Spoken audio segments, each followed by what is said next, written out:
건강한 노년기를 위한 계란 섭취 제대로 알고 계신가요? 안녕하십니까? 시니어 건강관리에 힘쓰고 계신 여러분, 그리고 소중한 가족의 건강을 돌보는 분들께 가정의학과 전문의 이혜정입니다. 최근 진료실에서 80대 어르신 한 분을 뵌 적이 있습니다. 평소 건강관리에 관심이 많으셔서 매일 아침 영양가 높은 날계란을 드시는 것이 수십 년 된 습관이라고 하셨습니다. 그런데 얼마 전부터 원인 모를 복통과 고열에 시달리시다 결국 응급실을 통해 입원하셨고 검사 결과 살모넬라균에 의한 폐혈증 초기 진단을 받으셨습니다. 다행히 조기에 발견하고 집중 치료를 받으신 덕분에 건강을 회복하셨지만 어르신께서는 평생 몸에 좋다고 믿고 먹어온 계란 때문에 이런 일을 겪을 줄은 상상도 못했다 며 놀란 가슴을 쓸어내리셨습니다. 이처럼 완전식품으로 불리며 남녀노소 누구에게나 사랑받는 계란이지만 특히 우리 어르신들의 경우에는 섭취 방법에 각별한 주의가 필요합니다. 오늘은 노년기 신체 변화에 맞춰 계란을 어떻게 섭취하는 것이 건강에 도움이 되는지, 그리고 어떤 점을 주의해야 하는지에 대해 자세히 설명해 드리고자 합니다. 노년기, 왜 계란 섭취에 더 신중해야 할까요? 나이가 들면서 우리 몸에는 여러 생리적인 변화가 나타납니다. 이러한 변화는 젊었을 때와 같은 방식으로 음식을 섭취하더라도 다른 결과를 초래할 수 있습니다. 소화 기능의 변화. 위산 분비 감소. 위산은 음식물 속 유해균을 살균하는 중요한 역할을 합니다. 하지만 노년기에는 위산 분비량이 젊은 시절의 절반 수준으로 감소하는 경우가 많습니다. 이로 인해 계란 표면이나 내부에 존재할 수 있는 살모넬라균과 같은 유해균이 충분히 제거되지 못하고 장까지 도달할 가능성이 커집니다. 소화효소 활성 저하. 단백질과 지방을 분해하는 소화효소의 분비량이나 활성도 또한 감소합니다. 계란은 양질의 단백질과 지방 공급원이지만 소화 능력이 떨어진 상태에서는 오히려 위에 부담을 주고 소화 불량을 유발할 수 있습니다. 장운동 저하 및 장내 환경 변화. 장의 연동 운동이 느려지고 장내 유익균의 수가 줄어들면서 유해균이 증식하기 쉬운 환경이 됩니다. 이는 식중독 위험을 높이고 영양소 흡수율을 떨어뜨립니다. 면역력 저하. 나이가 들수록 전반적인 면역 기능이 약해집니다.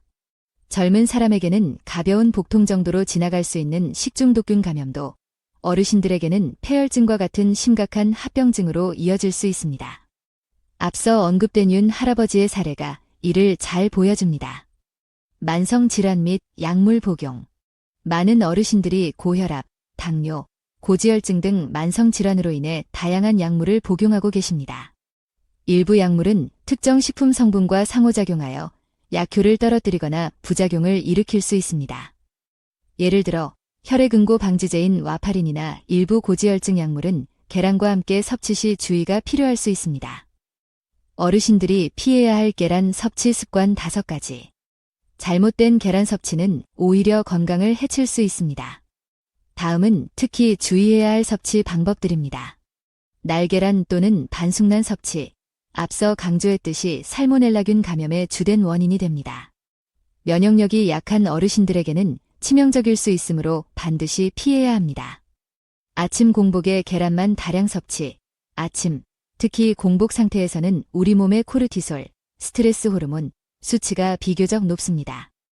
이때 콜레스테롤 함량이 있는 계란을 과다 섭취하면 혈중 콜레스테롤 수치에 부담을 줄 수 있다는 연구 결과들이 있습니다. 또한 공복의 단백질 위주의 식사는 일부 어르신들에게 소화 부담을 가중시킬 수 있습니다. 계란 흰자만 편중 섭취. 콜레스테롤을 우려하여 노른자를 빼고 흰자만 드시는 경우가 있습니다. 하지만 계란 흰자에는 아비딘이라는 성분이 있어 날 것으로 다량 섭취 시 비오틴, 비타민 B7의 흡수를 방해합니다. 비오틴은 피부 건강, 신경 기능 유지에 중요한 역할을 하므로 결핍 시 피부염, 탈모, 신경계 이상 등을 유발할 수 있습니다. 약물 복용 직전 직후 섭취. 특정 약물은 계란 성분과 상호작용하여 약효에 영향을 줄 수 있습니다. 약물 복용 시간과 계란 섭취 시간은 최소 2시간 이상 간격을 두는 것이 바람직하며 복용 중인 약물에 따라서는 의사 또는 약사와의 상담이 필요합니다. 고온에서 오래 튀기거나 태우듯 조리. 계란을 기름의 높은 온도로 오래 조리하면 단백질이 변성되어 소화가 어려워지고 체중 당화 산물과 같은 건강에 해로운 물질이 생성될 수 있습니다. 특히 마가린이나 쇼트닝 같은 트랜스지방 함유 유지와 함께 조리하는 것은 피해야 합니다. 어르신을 위한 건강한 계란 섭취 가이드. 그렇다면 어르신들은 계란을 어떻게 드시는 것이 좋을까요? 다음의 방법을 권장합니다. 섭취 시간, 가급적 소화 기능이 활발한 오전 10시 이후 또는 점심 식사 시 다른 음식과 함께 섭취하는 것이 좋습니다. 활동량이 줄어드는 저녁 늦은 시간 섭취는 피하는 것이 바람직합니다.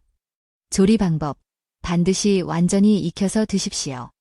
살모넬라균은 75도 이상에서 1분 이상 가열하면 사멸합니다. 물이 끓기 시작한 후 약불로 줄여 10에서 12분 정도 충분히 삶거나 약한 불에서 천천히 스크램블 또는 찜 형태로 조리하는 것이 좋습니다. 프라이를 하더라도 기름을 적게 사용하고 타지 않도록 주의하며 노른자까지 완전히 익혀 드십시오. 균형 잡힌 식단, 계란만 단독으로 섭취하기보다는 밥, 통곡 물빵과 같은 탄수화물 식품과 함께 드시면 아비딘의 영양을 줄이고 에너지원으로 활용하는 데 도움이 됩니다. 또한 식이섬유가 풍부한 다양한 채소, 브로콜리, 시금치, 양배추 등을 곁들이면 콜레스테롤 흡수를 일부 억제하고 소화를 도울 수 있습니다. 올리브유와 같은 건강한 지방을 소량 사용하는 것도 좋습니다.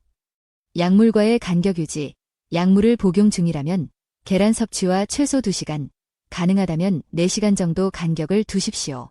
특히 와파린, 스타틴 계열 약물, 특정 항생제 등을 복용 중이시라면 반드시 담당 의사와 상담하여 안전한 섭취 방법을 확인하십시오.